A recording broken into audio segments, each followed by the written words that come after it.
Bonjour, je vous propose aujourd'hui de découvrir une méthode très pratique pour préparer un business plan ou un plan d'affaires. C'est le Business Model Canva. À l'agenda de cette présentation, nous allons voir comment le modèle économique permet de créer de la valeur. Nous verrons les composantes du Business Model Canva ou BMC.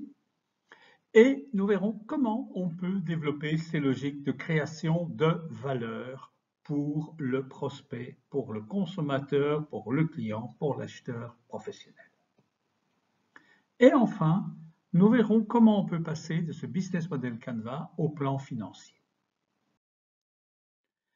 La création de valeur est un élément essentiel du marketing. Mais qu'est-ce que la valeur? En fait, c'est mettre sur le marché un produit qui répond aux besoins du consommateur, aux besoins de l'acheteur professionnel. On met en place, on développe, on crée ce produit, mais aussi on va le délivrer, c'est-à-dire on va le rendre disponible aux bénéficiaires. Donc on va mettre en place tout un système qui permet de délivrer aux bénéficiaires de manière à ce qu'il en retire une satisfaction. Et on va transformer cette réponse à un besoin en un profit. C'est ce qu'on appelle capturer la valeur. Pour cela, on peut utiliser la matrice du modèle économique, ce qu'on appelle le business model Canva.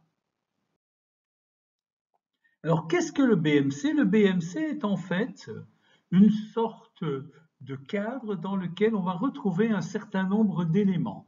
Au centre essentiel, on va retrouver la valeur, ce qu'on appelle la proposition de valeur. Cette proposition de valeur, il va falloir la fournir au consommateur, d'où l'idée de voir un camion qui va être un canal de distribution, un canal de communication, et puis on va établir une relation particulière de consommateur, c'est l'idée du cœur. Et donc la partie droite va permettre de reconnaître le consommateur. Dans la partie gauche, ce seront tous les éléments qu'on va mettre en œuvre pour développer cette valeur, les activités, les partenaires, les ressources.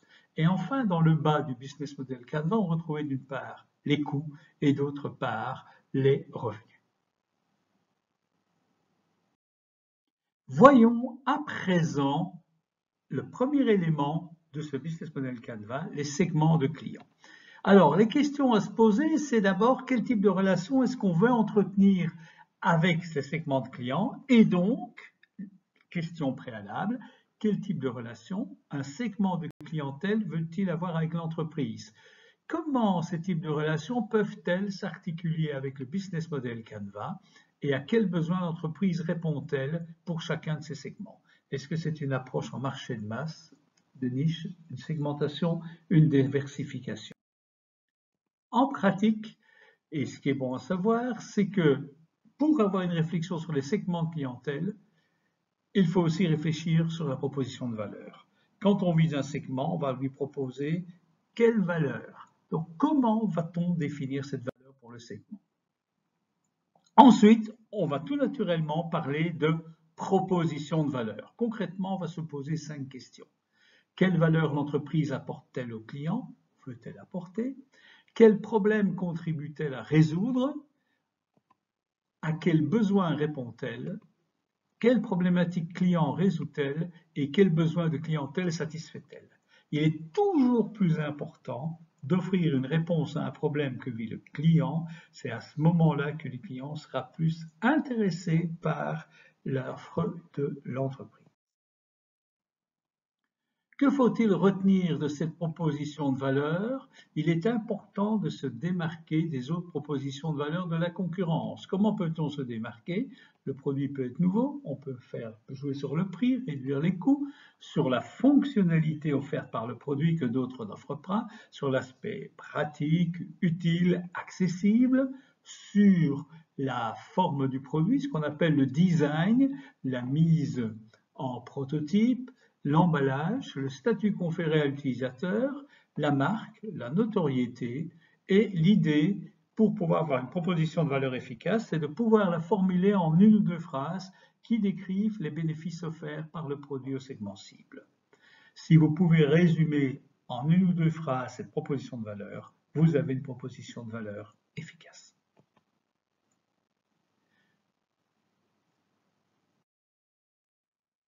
Évidemment, proposition de valeur, consommateur, comment va-t-on relier les deux? Comment va-t-on les contacter? Et donc, nous aurons des questions assez normales. Quels sont les canaux à travers lesquels les clients veulent-ils être touchés? Quels canaux fonctionnent-ils le mieux? Lesquels sont-ils le plus rentables pour l'entreprise? Ces canaux s'intègrent-ils le mieux dans la routine de l'entreprise et celle des clients? Ou au contraire, faut-il faire preuve d'innovation? Qui dit innovation dit quelquefois des difficultés à rencontrer les attentes du client. Et comment l'entreprise va-t-elle joindre ses clients? En pratique, qu'est-ce qui est bon à savoir? D'une part, les canaux de distribution doivent avoir du sens par rapport à la proposition de valeur et au type de relation que l'entreprise va développer avec sa clientèle. En effet, est-ce qu'il y a un lien de travailler avec des commerciaux qui vont pouvoir aller visiter la clientèle? Si la proposition de valeur est haut de gamme, le consommateur s'attend à avoir un contact direct et personnalisé avec l'entreprise. Ou au contraire, si c'est quelque chose de relativement banal, dans le sens que le consommateur connaît bien le fonctionnement, etc., un simple web service sera suffisant, avec un site qui permet de passer commande. Quelquefois, il faudra utiliser des points de vente, que ce soit les points de vente de l'entreprise ou ceux des partenaires, pour pouvoir montrer, pour pouvoir affiner la relation avec le client. Et quelquefois, on utilisera aussi des relations via des distributeurs, des chaînes, des grandes surfaces. Qu'est-ce qu'il faut retenir de ces canaux de distribution? Il y a plusieurs étapes à envisager dans la mise en place d'un canal. Il y a d'abord comment va-t-on acquérir la clientèle, comment va-t-on faire connaître l'offre, ensuite comment aider le client à évaluer l'offre, élément essentiel, que va-t-on mettre en place, au moment de l'achat, comment les clients peuvent-ils acheter l'offre, et enfin, le dernier mais non le moindre, comment va-t-on fournir l'offre au client? Comment va-t-on gérer l'expédition? Il ne faut pas sous-estimer la logistique parce qu'une offre de qualité sur Internet est complètement dénaturée si la logistique ne suit pas. Et enfin, le service après-vente. Comment le service après-vente est-il organisé? Vous pouvez commander par exemple une serre sur Internet et puis vous avez un carreau qui est cassé lors de la livraison. Comment allez-vous permettre au consommateur de récupérer, d'échanger ce carreau? Il y a une garantie, mais si vous dites au consommateur ce n'est pas possible, vous ne répondez pas non seulement aux critères légaux, mais vous ne satisfaites pas le consommateur. En matière de relations clients, c'est l'élément essentiel. Comment voulez-vous que ces relations clients soient positives? Donc, quel type de relations clients allez-vous développer avec chaque segment? Qu'est-ce que veulent les clients et comment allez-vous y répondre? Comment allez-vous articuler ces relations clients avec votre business model? Quel type de relation vous voulez développer avec ces clients? Par exemple, vous voulez un abonnement? Vous voulez un self-service, un service automatisé, une communauté d'entraide ou de la co-création, écouter le client pour améliorer les choses. Quels sont les types de relations les plus efficients pour le produit et quelles relations le client souhaite-t-il développer avec l'entreprise? En termes de flux de revenus, la relation client va influencer évidemment les revenus. Alors, plusieurs questions sont à se poser. Pour quels avantages les clients sont-ils prêts à payer? Certains, le développement de sites, ne veulent pas payer l'accès au site. Et donc, il faudra trouver un autre système. Pour quel service produit paye-t-il actuellement et comment paye-t-il? C'est souvent ces services-là qu'il est plus facile de tarifer. Quelle est la contribution des flux de revenus aux revenus totaux? Les revenus sont-ils des revenus réguliers ou liés à une transaction? Ce qui est quand même l'idéal. Si au contraire vendez une seule fois, la vente sera unique. Ensuite, pour quelle valeur les clients sont-ils prêts à payer? Pour quelle offre paient-ils actuellement? Et enfin, comment paient-ils actuellement et souhaitent-ils changer de mode? Ces flux de revenus, il est bon à savoir que pour y arriver, il est important de décrire toutes les sources de revenus. Pour chaque canal de distribution, quelles sont les sources de revenus et quel est leur impact sur les services destinés aux clients. Par exemple, est-ce que vous vendez des biens? Est-ce que vous vendez un forfait d'utilisation, un abonnement, des prêts, de la location, une licence d'exploitation, des frais de courtage, la publicité? Vos prix sont-ils fixes? Ça veut dire que vous avez une liste de prix dont les prix peuvent varier selon les segments de produits, les segments de clients ou les volumes. Ou au contraire, vous avez des prix dynamiques qui sont négociables, qui dépendent du rendement, qui dépendent du marché en temps réel. Après avoir défini les flux de revenus, nous allons parler des ressources. Alors, 3 questions sont intéressantes. Quelles ressources sont-elles exigées par la proposition de valeur? Donc, qu'est-ce que vous devez fournir? Quelles compétences? Vous devez acquérir des brevets, des actifs d'une expertise. Quelles ressources sont-elles nécessaires pour satisfaire le bon fonctionnement des canaux de distribution, la relation avec les clients? Quelles ressources sont-elles nécessaires pour réaliser l'offre? La distribution, les relations clients, les sources de revenus. Dès le moment où vous posez ces 3 questions, vous n'oubliez aucune ressource clé. Si vous omettez une des questions, vous risquez d'omettre une des ressources clés et donc votre business model ne tient pas la route. Que faut-il retenir des ressources clés? Il est important de déterminer le type de ressources. Ça peut être des ressources physiques. Vous avez besoin de carburant, vous avez besoin de matières premières, vous avez besoin de marchandises. Ça peut être des ressources intellectuelles, des marques, des brevets, des données, collecter données, des ressources humaines, un savoir-faire, des ressources financières internes ou externes. Et nous arrivons tout naturellement aux activités clés à développer. Alors, les questions sur les activités clés sont assez logiques. Quelles activités clés la proposition de valeur exige-t-elle? Qu'est-ce que vous allez développer comme activité clé en interne? Quelles sont les plus importantes pour les canaux de distribution, la relation avec les clients et les sources de revenus? Quelles sont les activités principales et les processus que l'entreprise doit absolument développer pour son produit, réaliser ses offres, assurer sa distribution, gérer et entretenir ses relations avec ses clients, être source de revenus? Ces activités clés devront être développées absolument en interne. Sinon, vous risquez de perdre votre compétence ou vous faire voler votre compétence par d'autres.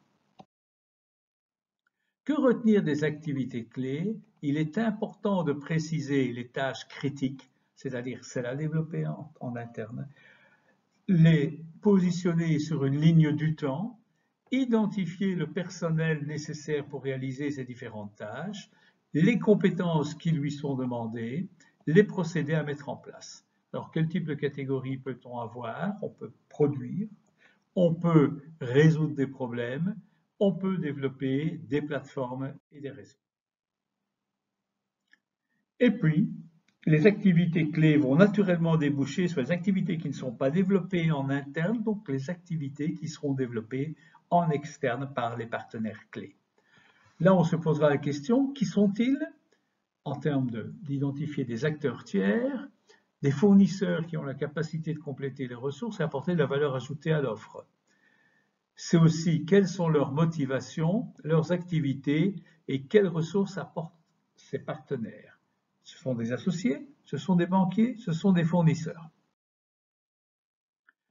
Il est important de savoir qu'un partenariat de qualité nécessite de définir un objectif. Est-ce qu'on veut optimiser les ressources, faire des économies? Est-ce qu'on veut réduire les risques? Est-ce qu'on veut acquérir de nouvelles ressources? Est-ce qu'on veut développer de nouvelles activités? Et puis, nous arrivons naturellement à la structure des coûts. Quand on a identifié les partenaires clés, les ressources clés, les activités clés, il est important maintenant de déterminer quels sont les coûts. Donc, quels sont les coûts les plus importants? Quelles ressources clés et activités sont-elles les plus chères? Et comment ces coûts vont-ils affecter la profitabilité de l'activité? Quels sont les coûts des ressources, des activités, des sources de revenus? De manière à évaluer les coûts liés au fonctionnement, c'est-à-dire aux activités principales, aux partenaires, aux canaux de distribution et enfin aux ressources. La structure des coûts dispose de certaines caractéristiques. On peut avoir des coûts fixes ou des coûts variables. Les coûts fixes sont ceux qui ne varient pas quel que soit le niveau de production, donc même à production zéro, il y a des coûts de fonctionnement, et les coûts variables varient en fonction des unités produites. Le but est de pouvoir aussi réaliser des économies d'échelle ou des économies de gamme de produits. Tout ça va nous conduire à une logique de création de valeur. Au départ de ce business model Canva, on va établir un modèle de fonctionnement qu'on appelle un plan d'affaires. Alors, ce plan d'affaires peut être différent selon les sociétés. Prenons le cas, par exemple, de la société de crédit Visa. Mais on va imaginer, elle a deux types de clients. Ainsi, dans les segments de consommateurs, on va voir les propriétaires, les titulaires d'une carte en vert, en bleu, et les marchands, ceux qui vont inciter à utiliser la carte Visa en vert. Alors, les titulaires, qu'est-ce qu'on va leur offrir en proposition de valeur? La facilité, la sécurité, des avantages liés à la carte de paiement. Pour le commerçant, on va lui offrir la capacité de garantir ses ventes et surtout de les augmenter et surtout un service consommateur. Pour ça, on va développer différentes choses. Alors, ce qui est intéressant, c'est de voir qu'il n'y a pas que deux segments de clientèle, il y en a aussi d'autres. Ce sont les institutions financières, celles qui vont émettre les cartes de crédit et celles qui vont pouvoir travailler avec la société Visa. Tout ça va développer différentes activités, différents partenaires, une structure de coûts et une structure de revenus. Un autre exemple, Facebook. Facebook travaille avec trois segments. En jaune, les utilisateurs d'Internet et donc de Facebook. En bleu, les annonceurs et les marketeers. Et en vert, les développeurs. Alors, on va offrir des choses différentes. Pour les utilisateurs d'Internet, c'est le site Facebook, c'est l'application mobile. Pour les annonceurs, les publicitaires, les hommes de marketing, on va proposer des outils Facebook spécifiques. Ils peuvent créer leur page, ils peuvent compléter Facebook par d'autres choses. Et enfin, les développeurs, eux, peuvent développer des outils, des applications personnalisées. Ce qui va générer trois types de revenus. Un revenu gratuit pour les utilisateurs, un revenu payant par la publicité et un revenu payant pour les développeurs. Ce qui est important au départ du business model Canva, c'est de se dire que ce business model Canva permet d'établir un business plan, un plan d'affaires qui sera complété par d'autres informations sur qui veut créer l'entreprise, quelles conditions, etc. et va permettre de déterminer un plan financier. Alors ce plan financier est important puisque c'est lui qui va être nécessaire pour négocier des soutiens, des apports extérieurs au projet d'entreprise. Vous voulez en savoir plus sur le plan financier, je ne peux que vous conseiller un ouvrage Business Model Création, le guide pratique du créateur d'entreprise. Excellente journée.